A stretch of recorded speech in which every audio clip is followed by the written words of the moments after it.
ترکوں پہ اللہ کی خاص مہربانی رہی ہے۔ صدیاں گزر گئیں، ترک خاندان اور کنبے کی رسومات تہذیب کو برقرار رکھنے میں کامیاب رہے۔ اصالت خان اپنے کنبے کے ساتھ اپنے خیمے کو پلٹا۔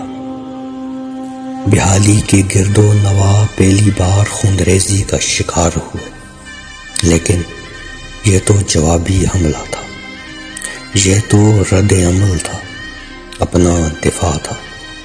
اصالت نے تو ابھی پیش قدمی نہیں کی تھی۔ اس خونریزی سے اندازہ لگانا مشکل نہیں تھا کہ سلطان اصالت دشمن پہ قہر بن کر ٹوٹنے والا تھا۔ دشمن پہ دھاک بیٹھ چکی تھی، لیکن ترکوں کے لیے جیسے یہ کوئی معمولی بات ہو۔ اصالت اپنے خیمے میں داخل ہوا، جبکہ باقی تمام افراد خیمے کے باہر ہی رک گئے۔ خواتین معمول کے کاموں میں مصروف ہو گئی، بچے اپنے کھیل میں مگن۔ اصالت کا بھائی خیمے میں موجود نہ تھا۔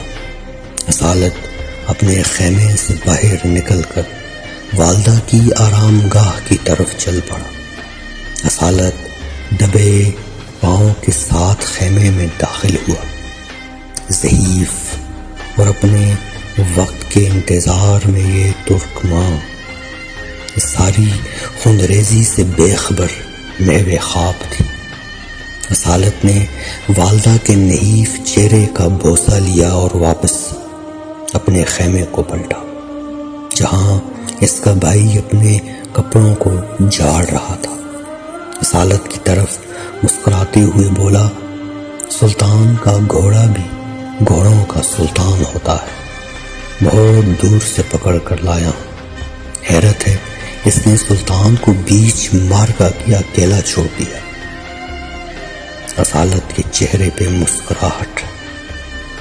اصالت بولا، یہ جان چکا ہے کہ اب اس کے مالک کی باقی ماندہ زندگی ان سنگلاخ چٹانوں کو ریزہ ریزہ کرنے میں گزرے گی۔ اب میرے قدموں میں ان علاقوں کو مانوس کرنا ہے۔ میرا یہ گھوڑا بھی اس شہر کی فضاؤں کو دیکھنا چاہتا ہے۔ خیمے میں اصالت خان کے بھائی کا کہکا بلند ہوا۔ ہاشم اندر داخل ہوا۔ سلطان کو اس خوشگوار طبع کے ساتھ دیکھ کر ہاشم کی بے چینی دور ہوئی۔ دن نکل چکا تھا، سورج اب آب و تاب کے ساتھ چمک رہا تھا۔ اس کی گرمی اور تمازت خیمے کے باسیوں کو اس اجنبی شہر کی سختیوں کا سندیش دے رہی تھی۔ سلطان اور اس کے جوانوں کے لیے کھانا سجایا گیا۔ اصالت خان نے دسترخوان پہ بیٹھے تمام حاضرین پر نظر دوڑائی۔ اصالت نے سوالیہ انداز سے پوچھا، پارس کہاں ہے؟ پارس خان راجہ اصالت کا بیٹا۔ پارس خیمے میں داخل ہوا۔ اصالت خان کے ہاتھوں کو اپنی آنکھوں کے ساتھ مس کیا اور ایک طرف بیٹھ گیا۔ پارس طبعاً خاموش تھا، مزاج میں نرمی، چہرہ مزاج پر اسرار خاموشی اوڑے ہوئے، جیسے کسی مراقبے میں ہو۔ بچپن میں ہی درویشانہ طبع پائی تھی۔ کھانا شروع ہوا۔